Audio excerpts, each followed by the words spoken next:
What it is, what it do, Cyber World. It is your girl, the one and only, Ash Brown, and this is the Ash Said It Show. Over 2,200 episodes since 2014, 700,000 streams globally. None of this is possible without you guys, so thank you so much for the shares, the cares. It makes a huge difference. Now, for those of you that have been looking on social media, and you've seen my posts, and you've seen all the things that I'm posting and talking about, it is spooky season, all right? It is time for the spooks to come out, and I have got none other than one of my favorite guests of all time from my favorite attraction in Georgia. We've got Ben from NETHERWORLD with us today. Hey, Ben. How are you doing? I am doing good, but I hear that you and the NETHERWORLD team, you guys are doing exceptional with this 30th anniversary. Congratulations. Thank you so much. We're very excited for all the chaos and mayhem we're going to unleash this year. Yes. So that's what I want to get into, Ben. I want insight. I want some backstory about these amazing haunts that people can expect. Well, cool. Well, this year, as you know, we always have two attractions. Mm-hmm. The first one is called Curse of the Collector. The second one is called Beyond Oblivion, Legacy of Evil. But I will bring in on a little secret here. Okay. So the second show also has a large outdoor component. Oh. The entire attraction has grown enormously. Wow. So it's pretty crazy. So Curse of the Collector, that is what we call the main show, the big show. That one features our traditional icon, the Collector. The show's about him. And it's an interesting story. He's been opening the netherworld for eons, for the monsters beyond. But he's getting kind of fed up with these guys. You know, they really aren't treating him right. Mm-hmm. So he's sitting there watching their invading armies come rushing in, and the humans are trying to blow up this big, gateway to the netherworld that's been there for a very long time.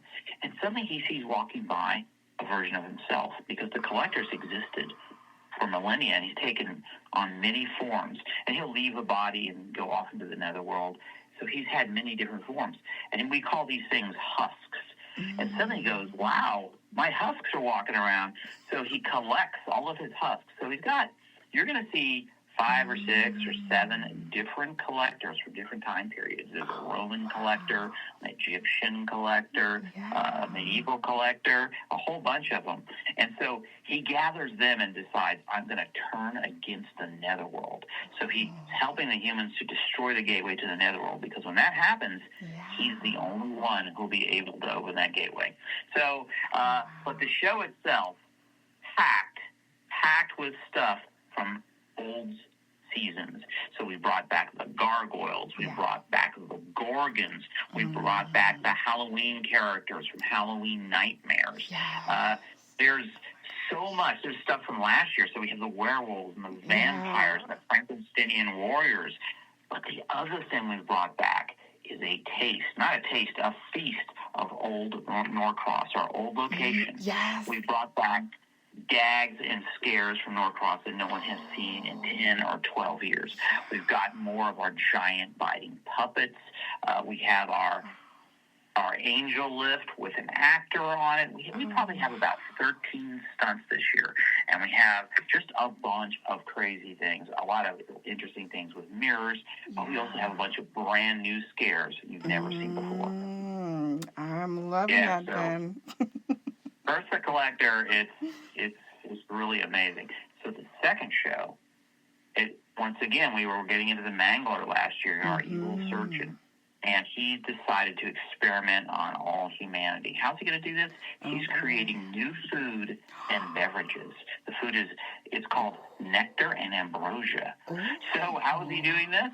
He's gotten together the guys from Man's Slaughterhouse.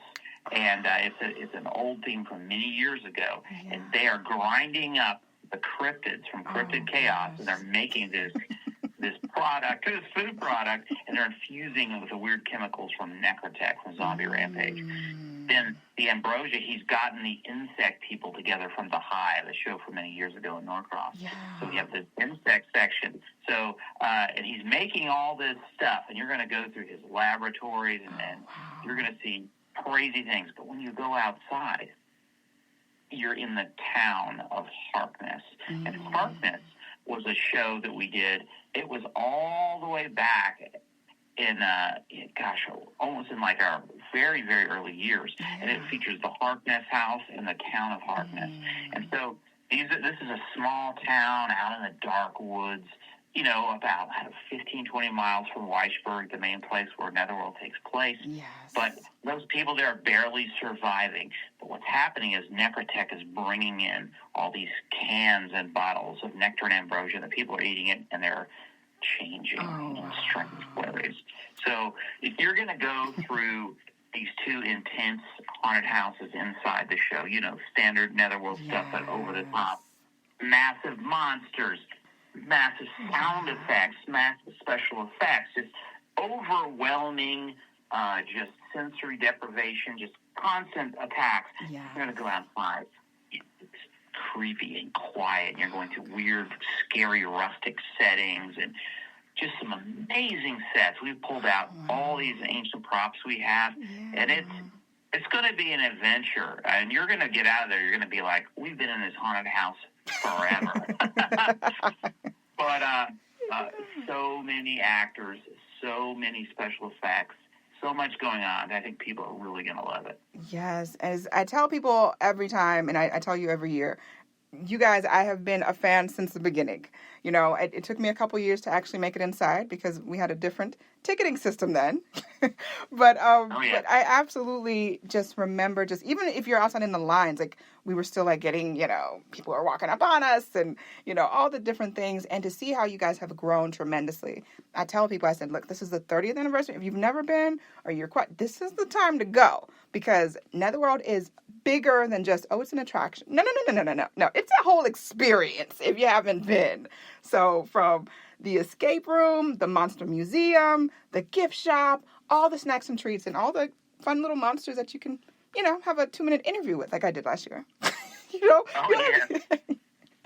So it'll be all that and more.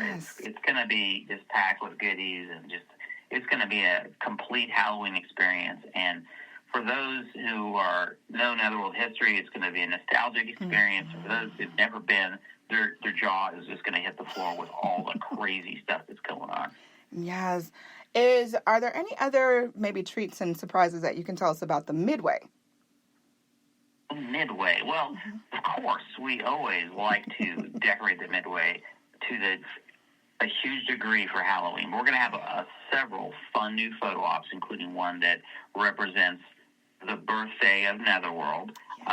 But there's going to be great stuff like that. Of course, there's always new monsters with every season, and there's also classic ones that have come back for you to meet and talk to. We, of course, have all the delicious food stuff from before. Our bizarre beverages will also feature a version of nectar. So be careful when you drink it. You might transform into something strange. You never know. And so there's a lot going on. We also have a new sort of food product called a nightmare dog, which is like a hot dog, only taken to a crazy degree. It's more of a challenge item, I would say. It's got many spicy things upon it. So those of you who like spicy things can try the nightmare dog. A nightmare dog. Putting it on the list. Ben, let everyone know where they need to go to get their tickets in advance and get set up. Well, tickets are not quite on sale yet as we're talking, but you can go to our website at fearworld.com and definitely want to purchase those tickets in advance. They'll probably be up shortly in the next couple of days or next week or so. And come on down and see us. We've got about 36 nights of operation this year, so we've got a pretty good schedule. But, things get crazy as we get deeper in. I always recommend you come early.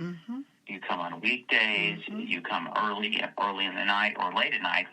Not to avoid the peak of attendance, which is usually, right in the middle of the evening there on those weekends. That's when it it's nuts.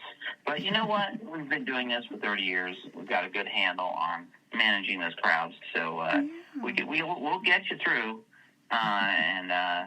But you're definitely going to have an experience because it is a long show and it is an intense show. There's no downtime. It's just action all the way.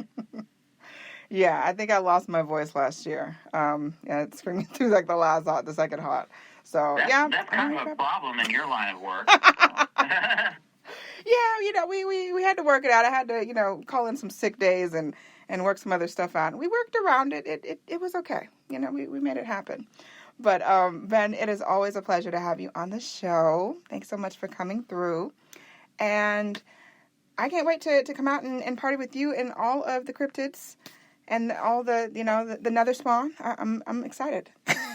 Oh, yeah. Well, we're looking forward to having it. It's going to be a night to remember. It will, absolutely. And I appreciate each and every one of you guys. Thank you so much for all of your love, your support. It makes a huge difference. Keep in mind, anyone to tell you that you can't do what you want to do, you look them square in the face. You tell them, don't believe me, just watch.